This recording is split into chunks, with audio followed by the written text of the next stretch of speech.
We just saw a clip of the piano lesson in select theaters, now available for streaming on Netflix starting this Friday right here through the Roku portal. One of the stars of this film, but also the current leading rusher in the history of the Southern Intercollegiate Athletic Conference for Morehouse College. None other than John David Washington. Shout out to the SIAC, yes. Thanks for having me. Those, I did not, I just spat all facts in introducing you, correct? I believe so. I didn't know if I was still the holder or not, so I trust you. I trust your research. I believe you are still the all-time leading rusher. I'll take it then. I think you had a single season record also for Morehouse College, I had right? a single game record. That I'm pretty sure that's also still there. It was a 242. I had in the game against Johnson C. Smith a long time ago. 242 yards. Yeah. I was doing all right. How many times you hit the end zone in that game? See, I didn't mention that. That's why I said only one touchdown. I was getting one. hawked. I was getting hawked. Getting vultured. Man, what? Man, no breakaway. That was the problem. I can make you miss in the hole, but like you gonna just catch, you gonna run me down. Now, I told this story before when you were on the phone, but I'll tell it again here. NFL Network, we were 3 years old. 2006, and I got a call saying, hey, for tonight's preseason action, I was hosting it and I was doing the post game for when the games were all over. They're like, would you be fine if there was a guest watching the Rams game with you? And I'm like, sure, who is it? And they said, it's Denzel Washington. And it was your dad. Wow. Because this was before, preseason action could be seen on phones or anything like that. The only way to see this game was through the satellite system of the NFL Network. And your dad came to watch your game. Wow. And I sat in my office, trying to keep my distance, not trying to fanboy him and ask him all sorts of questions, because he was just like locked in anytime you had the rock and just locked in on it. He's a big fan, even in those Morehouse days too. He was on the sideline, just cheering me on, coaching up. He's really into sports. He loves football. Right. His team is Dallas, so I'm making fun of him right now. TJ Jefferson's team is Dallas as well. Y'all got a big one tonight. So. We do. Right. But and I'm an Eagles person. I love the Eagles. So, so we're in the same division. So humble brag. We're doing good. But that was pretty neat for me to see all of that. And so you coming out of Morehouse College, and you were undrafted. Yeah. And what happened? What happened? With the was it Scott Linehan's St. Louis Rams. Steven Jackson was the man. And we developed a bond. My first carry in the NFL was a preseason against the Colts. I think I was in back of my own end zone, and I rushed for, I think it was a 10-yard gain. And I don't think I saw the ball. I saw the ball one more time after that. Then I really didn't see any action after that. It was weird. But I did stay on as a practice squad member for 2 seasons. Look at you holding the ball with 2 hands. Look at that. That's 4 points of pressure right there, baby. John David Washington. It's fresh out of Morehouse. Looking real swole there, too. I was going to say, look at them forearms, man. That's crazy. That's crazy. That's that NFL forearm right there. But no, I remember just being able to, you get fresh cleats, fresh gloves every day. I'm like, at Morehouse, you didn't. You had to bring your own refs, bring your own clothes, bring your own everything. So it was like, yo, you can refresh your gloves every day. They're like, what, are you all right, son? I was like, no, I'm not used to this. So you're seeing a very excited young player with some fresh gloves right there. Right. And so, but Steven Jackson he's a great human. Yeah, he's a good dude. He's a great human. Good dude, yeah. So he kind of he was took like a mentor, and we bonded, man. It's funny, like Thanksgiving is coming up. I'd be at his house for Thanksgivings when I was out there. And, we just bonded a lot, He was a great dude and a powerful, powerful player. I hope he should be in the Hall of Fame one day. He, obviously has a great history with the Rams organization and just as a great human. That's great to hear that he was taking you under his wing in that regard. And so, but after you got cut by the Rams, you didn't give up though, right? Didn't give up. Yeah, UFL, United Football League, Sacramento Mountain Lions. The late Denny Green was the head coach. Green was your head coach? He was our head coach. Get out of here. Yes, it was incredible. He was great. One of my favorite coaches I've ever played for. He treated us like men. He treated everybody fair. And I got to play a little bit. In fact, my first start in the UFL, I got Player of the Week. Was like a $120-something, 2 touchdowns. And we had, the league had some success. There was a team in Omaha, there was Sacramento, there was Vegas, and Hartford, Connecticut, I believe. And those stadiums would be filled up. I played in the NFL Europa and 07. The Rhein Fire, Rhein right? Fire. I was in Dusseldorf. Yeah, and the Sea Devils as well. The was it Hamburg Sea Devils? Sea Devils. Bringing back memories, man. You were in NFL Europe. NFL Europe. I remember I got traded to Rhein Fire. They put me on a train in Germany. This was before Instagram and stuff, and I just good luck. Hopefully you make it. Thank God I made it. I was literally with my bags and stuff. It was crazy. My agent didn't even know I got traded. Like I told him at the end of the season, wait, when'd you go to Rhein Fire? Like, are you kidding me right now? You didn't know that? So it was quite the experience. Learned a lot. So were there any future NFL players playing on your team or anything like that? Or? Let me see that team. There was some. What was his name? He was safety. He was a safety. Played for the Minnesota Vikings for a while. Vallejo, is it Vallejo? Okay. Or Zendejo, I think. Zendejo. Yeah. He played at Sacramento with me, and you could tell then. Oh, you know what? Brent Grimes. He was in Hamburg. Okay. He was a Sea Devil, and he was a cornerback for Atlanta for a while. Played for Miami. Great cornerback. He was also he had a great career, and he played with me in NFL Europe. So when did you realize acting was going to be a better path for you? Well, I wanted to do it my whole life, Rich. Like, honestly, I was just on this rebellious quest of independence. So football was that way. It was my outlet to listen, I earned my own scholarship. I was able to pay, I make a living for myself. I was earning my own keep, Sure. So I kept going that way. But when I tore my Achilles, and the doctor said, got some good news and bad news. The good news is we can get you into surgery in 4 days. The bad news is you're probably never going to play again. So it was after that transition, there was an audition, open call. They were looking for ball players for a show called Ballers, and they wanted to cast some real football players. And I found myself in an audition, and 3 months later, 10 auditions later, I got the part. So you still had a little bit of the sports world. Exactly. That was my way in. I mean, it was God couldn't have planned it any better. And so I shot the pilot in Miami, and then I moved to New York and went to school, went to HB Studios. But football was my way in. It was football's last gift to me, was entering me into a field that I wanted to do my whole life. And again, we talked about it when you were here or on the phone with us for Tenet. Black Klansman is quite the film, sir, and you're great in it. But these guys, that's all I want to talk to you about is Ballers. Oh yeah. Ballers was awesome. That was our show, man. Thank you. It was so fun. Yeah. It was. They said called it like the entourage. Yeah, it's like a sports entourage. Yeah, exactly. Yeah. At the time when Entourage kind of went off the air, so there was a void there. Yeah, we transitioned. Ballers kind of helped fill that. What I loved about it too was getting insight on what players and athletes are really going through. When you see contract negotiations maybe go awry or at a stalemate, it's not because the receivers being selfish. I mean, sometimes it is, but a lot of times that's just business. That's protocol.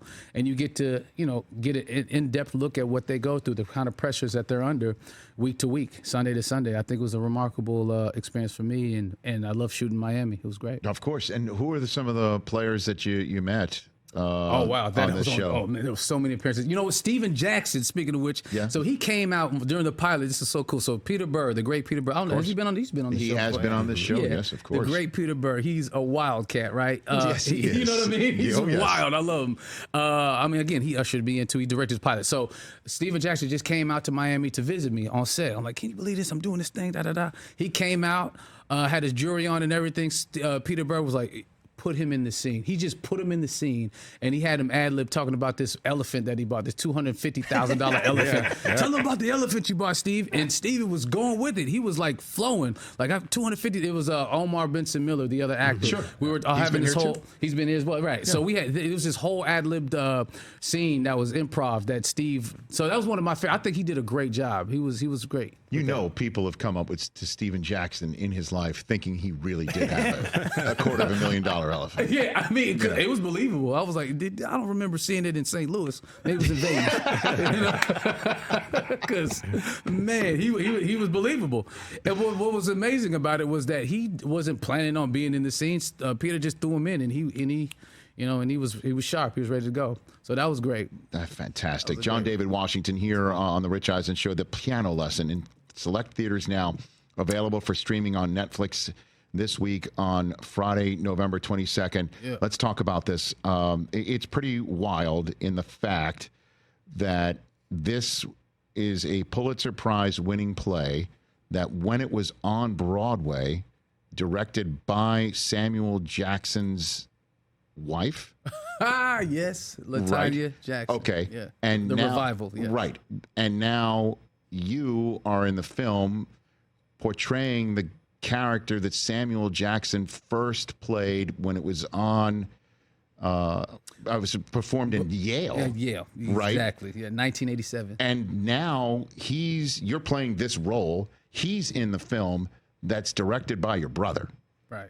Did I get all this right? You did great. So give everybody give it Well up. done, well done, Rich. Kind of killed it. But It's what you do, right? It's what It you must do. be so personal for you, though. Indeed. Well, in sports terms, I imagine it's Steve Young, Montana, in the new era. You know what I mean? It's like it's like I'm getting to play with Steve Young, who originated, the West Coast offense in a way. It was an incredible experience, deeply personal, and I felt a lot of pressure, but that's kind of what I wanted. I've been able to build a career and trying to carve my name into this thing. And I felt like this is the time of what I've done. This is the time to jump into something like this. And I felt like I'm going to find out the kind of, I was going to say athlete, but the kind of actor I am and want to be when I come out of this. That was the purpose of doing it. The pressure comes from, I could feel, sense where the pressure points might be. Yeah. Is one of them that you're performing the role that Samuel Jackson helped create or bring to life for the first time, and he's in a scene with you. Right. Right. Right. I mean, is that pressure, Big or time. you don't think about it? No. when you're I mean, like, what's more so on the boards, as you stated, like when we were on Broadway and he's looking at me every night, and I'm like, I better not mess this up. Not better for one, because it's live, but also he originated it. And Sam don't like nobody, right? He's a tough critic, so I'm gonna find out right away if I was trash or not. And thank God I wasn't. Both he and Michael Potts, who plays the other character, are Wilsonians. They knew August Wilson. Michael Potts, you might know him from The Wire. Oh, yeah, his brother Mazzone, right? Yes. Legendary actor. So he's done all August Wilson's plays. So like they're looking at me like, all right, Rook, what you got? You know what I mean? Like, bring You're it. no rookie, though. I mean, in a way, on the boards, yes. Okay. On the boards, this is a whole different animal. On Broadway. It's a full contact sport on Broadway, yeah. So the pressure was there, but that's what I wanted to lean into. I knew I'd find out about myself after this. I am mandated to follow up. What do you mean Sam Jackson doesn't like anybody? What do you mean Samuel Jackson doesn't like anybody? Oh no! What do you mean by that? What I mean is he's a tough crowd. He's a tough critic. Like if he feels like you too actory or faking it, he's gonna call you out. And I love that. He's gonna tell you about yourself. And and I didn't get any of those kinds of notes from him. Thank goodness.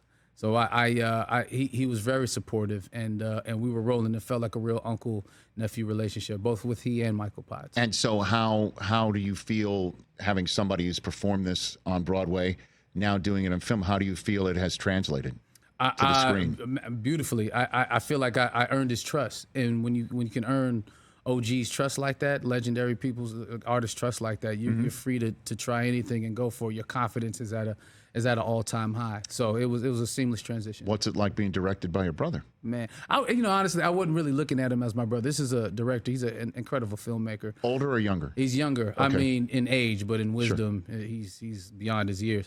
But only time it felt real sibling-like was some of the stunt work. I was doing wire work. I'd fight this ghost, and we kept doing more takes than usual. And I was like, okay, I think this is about him being 7 years old. I'm pretty sure. Like, why all of a sudden we need another one, Malcolm?